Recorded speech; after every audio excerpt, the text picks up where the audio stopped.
রং তুলি নিয়ে বসে পড়েছিলাম আমার ছোট্ট ছেলে সাদা পাঞ্জাবিটাকে নতুন রূপ দেওয়ার জন্য। তো হঠাৎ করে ভাবলাম যে এটা তো সাদা পাঞ্জাবি, এটাকে যদি একটু কালারিং করা যায়। তো অর্গানিক উপায় কিভাবে করা যায়?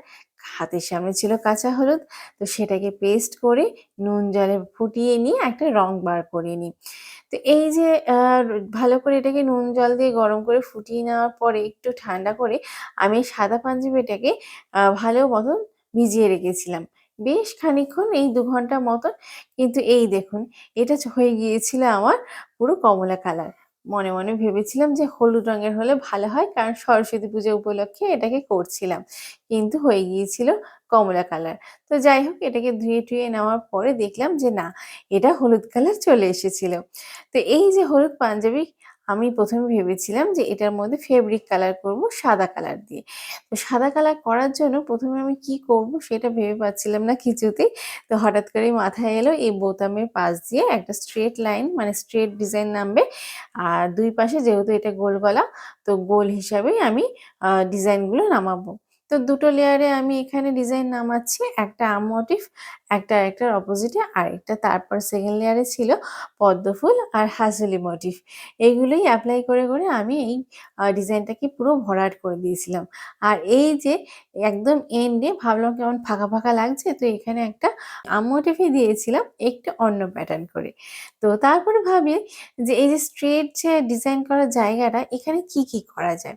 তো এখানে ভাবতে, ভাবতে ভাবলাম যে আমরা অনেক সময় কি করি, মেহেন্দি পরানোর সময় এরকম একটা পদ্ম ফুল এঁকে থাকি। তো এই মেহেন্দি পরানোর স্টাইলটা কিন্তু আমার খুব ভালো লাগে। তো এটাকেই আমি পাঞ্জাবিতে তুলে ধরেছিলাম ফেব্রিক কালার দিয়ে। আর তারপরে 2nd লেয়ারে প্রত্যেকটা একই রকম রাখতে চাইনি। তো বিভিন্ন রকমের ছোঁয়া রাখতে চেয়েছিলাম। তো সেই কারণে আমি এখানে একটা টেরাকোটা ডিজাইন আ ক্রিয়েট করি। তো 2nd লেয়ারে এটা আমার টেরাকোটা ডিজাইন ছিল। আর নেক্সট আমি এখানে করি সিম্পল কলকা ডিজাইন, যেখানে আমি একটু ভরাট করে কাজ করে নিয়েছিলাম। একটু হাসুলি মোটিভ দিয়ে লিফ মোটিভ এগুলো ব্যবহার করে। তো তারপরের লেয়ারে যেখানে আমি ভাবলাম যে এখানে আবার চলে আসে সেই মেহেন্দির একটা কমন ডিজাইন, সেটা হচ্ছে হাতি। হাতির একটা ডিজাইন কিন্তু আমার বেশ ভালো লাগে এগুলো মেহেন্দিতে। তো সেটা করার পরে নিচে আরেকটা আমি প্যাটার্ন ক্রিয়েট করি। তো সবকিছুরই ছোঁয়া রেখেছিলাম। ফেব্রিকের কাজ হলে কি হবে, আমি পুরোপুরি কলকার ওপর ডিপেন্ড করতে চাইনি। তো এই সবকিছু মিলিয়ে গুছিয়ে এটা করছিলাম। আমার নিচের দিকে আমি একটু অ্যাঙ্গেল করে এখানে ঝুমকো ক্রিয়েট করেছিলাম। তো এই যে আমি তোমাদেরকে বলি, এই যে আমি একটা হলুদ পাঞ্জাবি করলাম, হঠাৎ করে কেন আমি কাঁচা হলুদের আইডিয়াটা আমার মাথায় এলো। আমরা যখন কোনো খাবার-দাবার খাই, তো হলুদ যখন পড়ে যায় খাবারের মাধ্যম থেকে, তখন সেই রং তো কিছুতেই উঠতে চায় না। তো তাই ভাবলাম বাড়িতে যখন ন্যাচারাল উপায়ে একটা রং রয়েইছে, তাহলে আমি কেন আর্টিফিশিয়াল কালার ইউজ করব? আর যেখানে আমার ছোট্ট ছেলের যেহেতু পড়বে, তো আমি কোনো আর্টিফিশিয়াল কালার ইউজ করতে চাইনি। তো সেই জন্য আমি কাঁচা হলুদটাকেই ব্যবহার করেছিলাম, যাতে একদম ন্যাচারাল ওয়েতে এই কালারটা আসে। তো এই যে দেখছো, আবার এই পাশে আরেকটা আমার রাউন্ড শেপ করেছিলাম।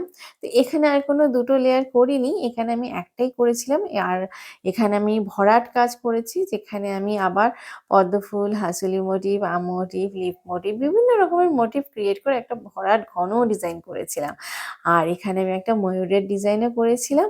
আর এই যে দেখছো নিচের দিকে, এখানে আমি চেয়েছিলাম সরস্বতী ঠাকুরের একটা মুখ করতে। তো যাই হোক, এত ছোট জায়গার মধ্যে সরস্বতী প্রপার ভাবে আঁকতে পারিনি। তো এই হচ্ছে আজকে আমার ছোট্ট সোনা, ছোট্ট ছেলের একটা পাঞ্জাবি আমি ওকে করে বানিয়ে পরিয়েছিলাম। তো এই হচ্ছে পুরো আল্টিমেট লুকসটা পাঞ্জাবি।